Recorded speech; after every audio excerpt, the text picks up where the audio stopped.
Mau jadi penonton atau mau jadi pemain? Betul. Kalau mau jadi penonton ya menggeus we biasa-biasa gitu. Kalau mau jadi pemain mempersiapkan diri gitu. Mulai dari kalau punya UMKM-nya yang layak dengan perubahan ini gitu kan. Jadi nyiapkeun lah gitu lah.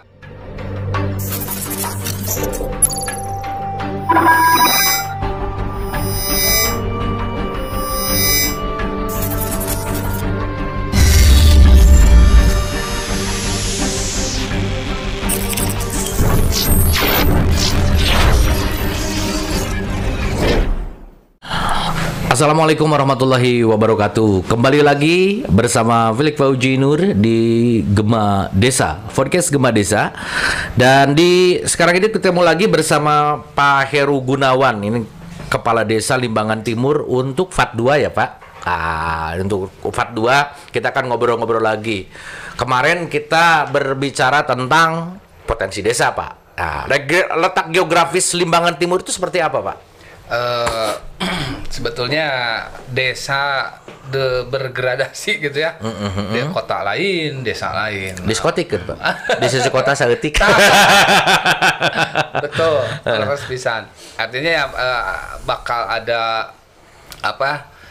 naon jadi pusat gitu kan dari beberapa desa, apalagi pusat pemerintahan ada di sana, kecamatan. Kecamatan di desa Bapak ya Pak? Iya, alun-alun, terus pendidikan, kepolisian, Polsek di sana ya Pak? Ya betul. Jadi sebagai pusat ya Pak? Ya. Pusat pemerintahan kecamatan itu ada di desa Limbangan Timur ya Pak ya? Betul. Dan ya berharap itu satu potensi. Iya. Menjadi gerbangnya wisata khususnya di Kecamatan Limbangan. Nah, kita ada peluang ke sana, selain juga ada potensi-potensi wisata yang ada di desa kami gitu Pak. Ada potensi wisata Pak? Ada, kita memiliki Sungai Cipancar, terus juga memiliki pasar rakyat gitu kan. Membangkitkan ekonomi UMKM. Para UMKM itu didata. Iya. Harus berdigital gitu ya, punya video, punya media sosial, ya, betul ya Pak. Diakomodir, diakomodir sama BUMDes. Sekarang ini Pak ya. BUMDes ikut istilahnya begini secara sederhananya, UMKM sudah punya pasarnya sendiri, dulur tetangga kerabat merenya. Nah dibuka kembali dengan hadirnya desa, dengan BUMDes dibuka lagi. Pangsa pasarnya ditambah dengan pasar rakyat, ditambah lagi dengan media sosial gitu ya. Iya. Harus tampil lah di digitalisasi ini gitu. Jadi kan sekarang itu Pak Lurah kalau lagi yang lagi tren ya. Sekarang itu kan kalau yang namanya UMKM tidak punya media sosial sekarang itu ketertinggal Pak Lurah ya. Betul. Jadi makanya seperti Cafe Shop dan lain sebagainya sekarang kan punya Instagramnya. Bahkan kan ada event-event seperti itu Pak Lurah. Di sana itu UMKM-nya seperti tadi saya tertarik nih, Sungai Cipancar itu di sebelah mana itu Pak Lurah? Cimanuk bukan Pak Lurah? Cipancar itu sungai dari Leles, Kadungora, masuk ke Cibedug. Nah dari Cibedug, jadi beberapa desa dulu, ya artinya desa Limbangan Timur itu nanti ada finishnya lagi gitu, disebutnya tuh Leuwih Bolang. Jadi dari perbatasan Desa Limbangan Tengah ke Desa Limbangan Timur ada sungai tutorial kita gitu Pak. Nah saya coba gitu sewa perahu karet. Itu udah mulai Pak Lurah? Saya coba sudah mulai. Jadi diuji kelayakan cek abdi heula gitu. Iya. Nggak tahu runutan ini harusnya dari betul emang Pak Lurah harus digali dulu oleh kita dulu Pak Lurah. Ya, dicoba gitu. Ya. Jadi emang tidak begitu ekstrim untuk Cipancar. Tidak begitu ekstrim itu batu-batunya nggak ya Pak Lurah ya? Ya. Berapa kilometer kalau dicoba itu untuk sudah Pak Lurah coba untuk rafting ya? Ya itu sekitar setengah jam. Wah lama juga Pak Lurah tuh. Ya arusnya nggak terlalu deras ya? Jadi bisa terpikir untuk edukasi lah. Terus juga kan saya miris ada banyak sampah yang buang ke sana. Kesadaran ya Pak Lurah. Ya, jadi kalau sudah punya trik apa tuh Pak Lurah? Ya kalau sering dilewati, sering pakai kita jadi Kelihatan. Tahan cenderung tah didinya gitu. Terus ya kita ambilin lah sampah itu gitu kan. Gimana solusinya? Yang pertama ya cek paribasa mah itu gereda hara-haraeun gitu kan. Artinya jarang orang ke sana. Sungai dipandang sebelah mata. Terus ya kita main saja, motivasinya main, tapi jalan-jalan tapi ada itunya, ada potensi di potensi sana, ada satu tebing cadas gitu kan, jadi lumayan. Instagramable itu kalau Rabi, enak nggak itu dilihatnya? Harus ditata jadi masih natural gitu, jadi natural nanti para rubuh kene gitu kayak pohon anu kumaha, jadi kalau dibersihkan ya ditatanya dibersihkan saja gitu ya. Ada pohon yang ya ada kurang enakeun gitulah gitu ya. Dikasih rimbun sebelah sini gitu kan. Itu tuh sampai di RW 6 terakhir Leuwi Bolang tadi. Di sana ada makam Bupati pertama Limbangan. Bupati Garut ya. Bupati Garut. Bupati Limbangan ya Pak Lurah. Ya. Karena kan cikal bakalnya Kabupaten Garut itu dari Kabupaten Limbangan ya Pak Lurah ya. Betul. Di sana juga Pak Lurah di Desa Limbangan Timur itu ya. Betul. Makam Pak Bupati. Ya, ada. Dan berharap ya makam itu bisa menjadi lestari lah. Kita tahu jangan lupa sejarah, mungkin itu saja. Diperkenalkan ya mungkin karena sering gitu ya. Kita lamun orang Minang kadinya gitu, otomatis kan terpikirkan. Nanti betul, arusnya tidak begitu deras, jadi aman. Kedalamannya juga tidak terlalu mungkin ada masalah mah lamun caah gitu. Suka caah deng-deng ya Pak? Caah deng-deng, saya nggak tahu mungkin yang nyebut caahna padeng-deng jadi caah deng-deng. Da artinya can apa lebih ke ayeuna. Caah deng-deng lah ya. Ya jadi airnya nu leuwih meureunnya Kang. Nah itu salah satunya. Yang kedua Cimanuk. Nah itu sudah iniin sama Pak RK juga dari Cibatu. Arung Jeram Cimanuk Pak itu. Lewat juga desa kita Pak. Nah finishnya ini di Desa Limbangan Timur, tempatnya di Kampung Sasak Besi Cisepan. Itu bertemu nggak Pak Sungai Cipancar sama itu? Ada pertemuan? Ada. Ada pertemuan muaranya. Itu masuknya di Desa Galuh Pakuan. Di sana. Ya. Tetapi lewat desa kita. Lewat desa kita. Nah nanti di sana kan biasanya kan suka kesulitan. Arung Jeram dari Cibatu, dari Garut. Finishnya di Sasak Besi kan langsung dimuat di mobil Pak, langsung di pinggir jalan. Nah dari perumahan kami itu sudah dibangunkan jalan. Sekarang itu ya Pak Lurah. Terus letak geografisnya meskipun Cimanuk tapi hantaran pasirnya tuh ada gitu. Sedimen itu jadi pasir kan? Iya.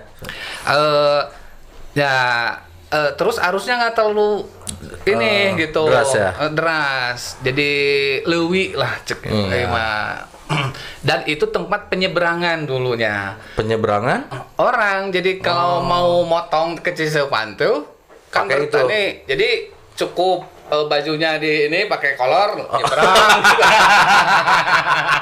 Asal zaman tahun sabaraha Pak Lurah. Ya. Baik Pak Lurah, selain potensi ekonomi, potensi wisata tadi ya. Jadi kebetulan nih Pak Bupati sekarang lagi menggembor-gemborkan desa wisata Dewi ya Pak Lurah ya. Selain itu Pak Lurah punya apa lagi nih? Ini perlu kita eksplor. Kalau Pak Lurah berkenan nanti pihak dari tim Gema Desa ini mau main ke sana ya Pak juru kamera kita. Selain bidang pariwisata ada apa lagi Pak Lurah nih? Ada UMKM tadi. Jadi kita harus mempersiapkan diri. Limbangan itu pasti maju. Pasti optimis maju, ya? Tambah lagi dengar-dengar ini mah ada industri apa gitu ya. Di daerah-daerah yang diwarnai warna naon teh.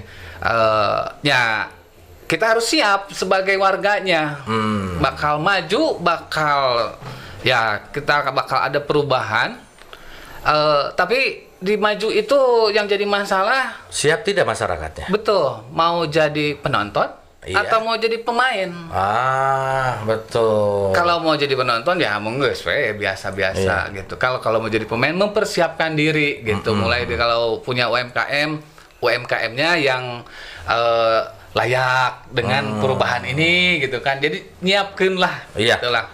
SDM-nya dan lain sebagainya ya Pak Lurah ya. Betul. Terus ngomong-ngomong ke Pak Lurah itu ada dari tadi kan punya tidak dimanfaatkan dengan yang lain Pak Lurah seperti ternak ikan atau lainnya, ada nggak Pak Lurah di sana? Ada kita bersama Bapak Asep Kanit di lingkungan Perum. Lele Sangkuriang. Lele Sangkuriang itu Pak Lurah. Ya, Sangkuriang itu apa sih? Gede gimana tuh Pak? Nama lelenya. Jadi saya bukan, juga tidak paham Pak Lurah namanya kok jadi Sangkuriang ya. Ada lele mutiara kan jenis-jenisnya. Jadi ini lele jenis Sangkuriang mungkin ya. Dari Abah Sangkuriang yang ada di Bogor. Nah, itu prestasi bagus saya pikir dan masuk di pembina di sana. Dan itu kegigihan dari pengelola itu Gada Jaya Farm. Dari 4 kolam jadi sekarang 50 kolam. Omsetnya 200 juta per bulan. Hebat. Perlu kita undang nih Pak Lurah biar kita bisa berbagi nih sama kawan-kawan podcast desa. Terus kenapa kita nggak respect gitu? Ya. UMKM ataupun pelaku petani-petani, peternak-peternak di kita. Makanya di sekarang akan setiap RW itu didiklat di sana. Berikut juga dipersiapkan pemasarannya. Saya kemarin beli drum. Jadi dibikin lele asap. Jadi tempat mengasap lele. Maksudnya itu makanan gitu. Makanan. Lele asap di Garut asacan ngadangu. Acan Pak. Kayak meser di ditu. Ayo oke. Naon teh di urang mah lele naon teh? Pecel lele. Nah, lele terus asap, ya? Ada lele pilet. Itu kan di freezer, dipakum, bisa diekspor.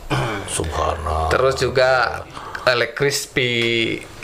Nah, itu ya diharapkan gitu ya dibangun sekarang karena selain mengantisipasi tadi kalau peternak lelenya banyak, produksinya ini mau kemana kan gitu. Nah, dipikirkan juga marketingnya Pak Lurah ya. Betul. Saya pernah lihat di salah satu channel YouTube itu tentang tentang lele itu Pak Lurah. Makanya saya diudah gitu ke Pak Lurah. Ternyata di Limbangan Timur ya Pak Lurah. Selain lele itu potensi perikanan ya Pak Lurah. Ada lagi apa di Pak Lurah? Kalau pertanian di sini cocok nggak Pak Lurah? Pertanian banyak kendala. Itu bukan lahan pertanian ya Pak Lurah ya? Bukan. Jadi pertanian di desa kami sedikit Pak. Karena mungkin terlalu banyaknya saluran irigasi oleh perumahan terhimpit. Nah itu PR juga nih. Iya Pak Lurah. Tambah lagi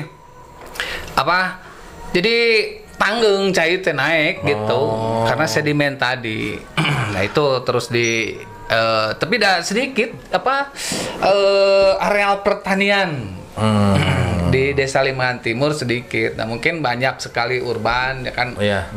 Bakso tahu pedagang luar banyak ya. Terus ada satu lagi. Apa ini tuh, tanah Carik nih. Gimana pemanfaatannya? Udah sejauh mana nih Pak Lurah?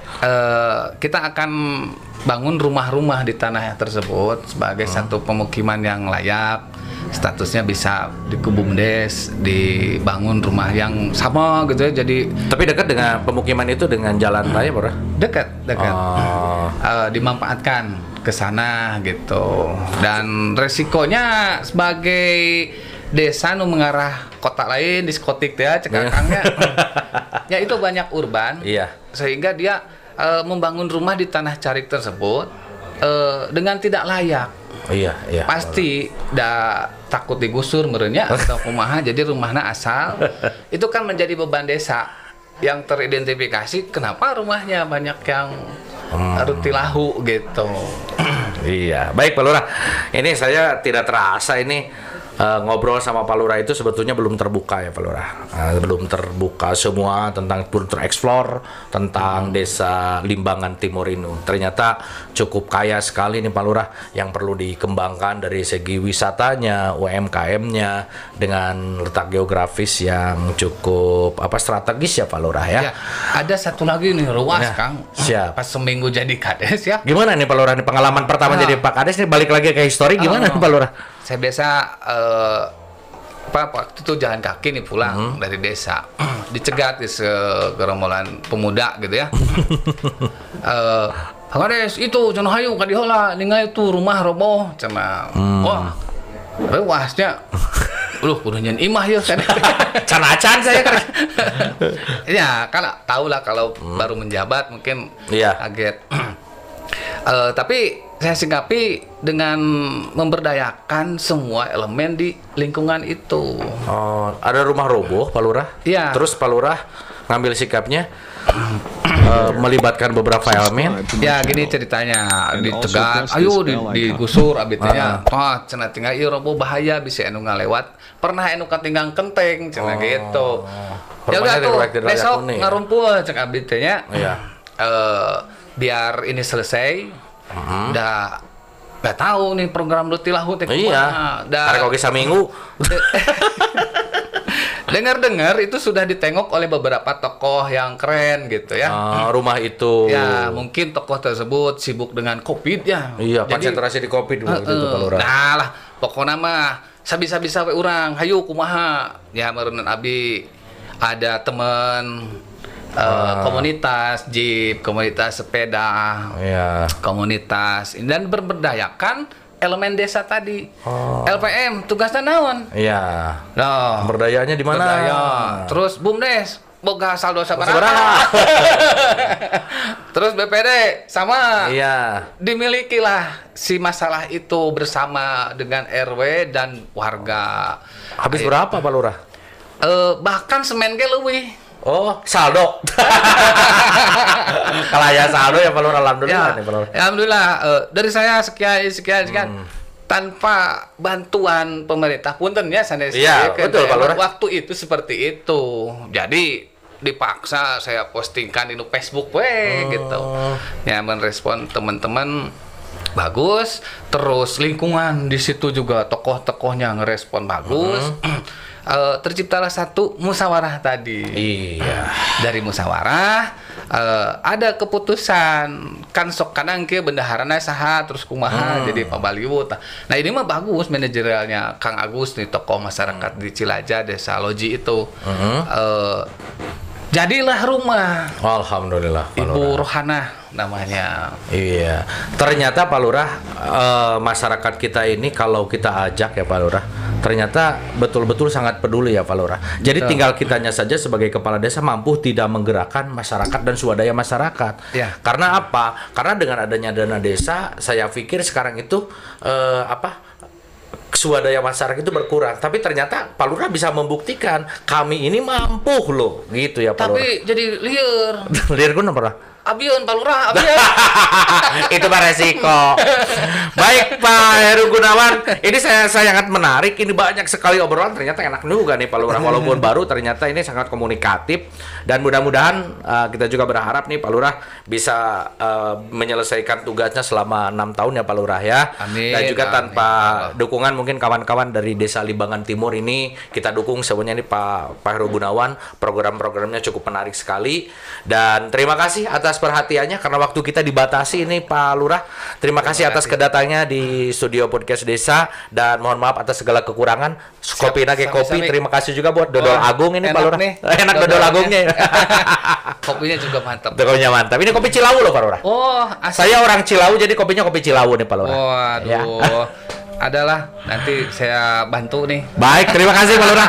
Itu saja pertemuan kita malam hari ini. Terima kasih atas perhatiannya. Wassalamualaikum warahmatullahi wabarakatuh.